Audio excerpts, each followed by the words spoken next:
Hey, it's Breuckleen. So I wanted to talk about the op-ed or the essay that was submitted to the New York Times from supposedly some senior White House staffer. They don't know if it's an official or what or where this person works. I thought it was interesting that nobody, like, on the news, when I would watch the news, I thought it was interesting that nobody would actually like read, or even post up excerpts from it. So I figured I would read it to you guys, or at least the first half of it, the parts I thought was interesting. And so here's what the New York Times is saying about it. The New York Times is taking the rare step of publishing an anonymous op-ed essay. We have done so at the request of the author, a senior official in the Trump administration, whose identity is known to us and whose job would be jeopardized by its disclosure. We believe publishing this essay anonymously is the only way to deliver an important perspective to our readers. We invite you to submit a question about the essay or our vetting process. So it starts as, I am part of the resistance inside of the Trump administration. I work for the president, but like-minded colleagues and I have vowed to thwart parts of his agenda and his worst inclinations. President Trump is facing a test to his presidency unlike any faced by a modern American leader. It's not just that the special counsel looms large, or that the country is bitterly divided over Trump's leadership, or even that his party might well lose the House to an opposition hell-bent on his downfall. Like they weren't hell-bent on Obama's downfall. The dilemma, which he does not fully grasp, does he grasp anything except for pussy, is that many of the senior officials in his own administration are working diligently from within to frustrate parts of his agenda and his worst inclinations. Notice it said parts. I would know I'm one of them.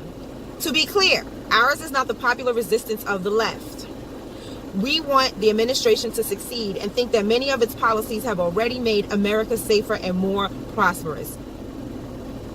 That already tells you who we're dealing with here. But we believe our first duty is to this country, and the president continues to act in a manner that is detrimental to the health of our republic, of their republic. That is why many Trump appointees have vowed to do what we can to preserve our democratic institutions while thwarting Trump's more misguided impulses until he's out of office. The root of the problem is that the president's amorality. The root of the problem is the president's amorality. The root of the problem is the president's amorality. Anyone who works for him knows he is not moored to any discernible first principles that guide his decision making. Chew on that. Although he was elected as a Republican, the president shows little affinity for ideals long espoused by conservatives. Catch this now. Free minds, free markets, and free people. Since when? We're going to keep going. At best, he has invoked these ideals in scripted settings. At worst, he's attacked them outright. In addition to his mass market of the notion that the press is the enemy of the people, President Trump's impulses are generally anti-trade and anti-democratic. Don't get me wrong. There are bright spots that near ceaseless negative coverage of the administration fails to capture. Effective deregulation, effective for who? Historic tax reform, historic for who? A more robust military, military for who? And more for who? But these successes have come despite of, not because of, the president's leadership style, which is impetuous, adversarial, petty, and ineffective. Hot calling the kettle.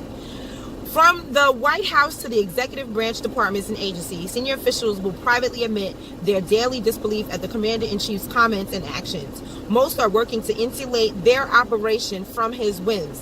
So, which means they are operating independent of the president. Catch that T.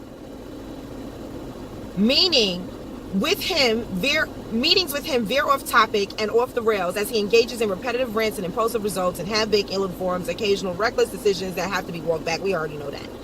There is literally no telling whether he might change his mind from 1 minute to the next, a top official complains to me recently, exasperated by an Oval Office meeting which the president flip-flopped on a major policy decision he made only a week earlier.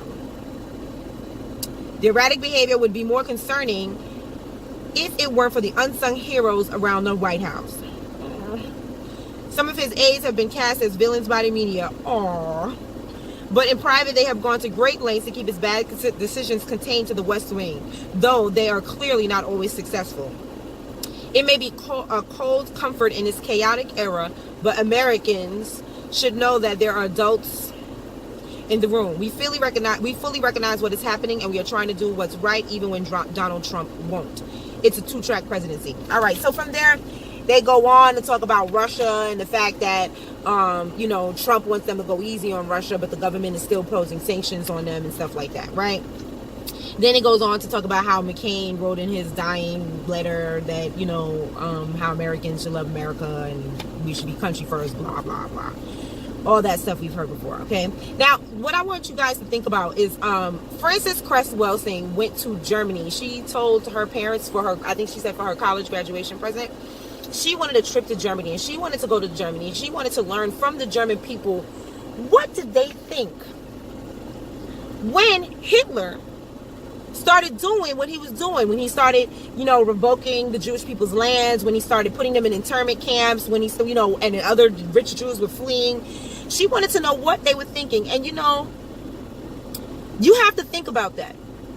This person is writing this editorial, this op-ed, this essay, but you sitting there, you by admission, you don't disagree with all that he's doing. You think that he's done some good.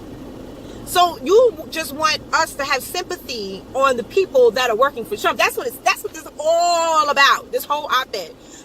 Please don't take it out on me what Trump is doing when I go to the restaurant or whatever. You know, that to me is what this sounds like. Because it didn't tell us anything that we didn't already know. And they just want us to take it easy on them. And I'm going to pose the question to them, the same as Frances Cress Welsing posed to the German people. What did you do? What did you do when you sat there and watched him treat people the way you treat people?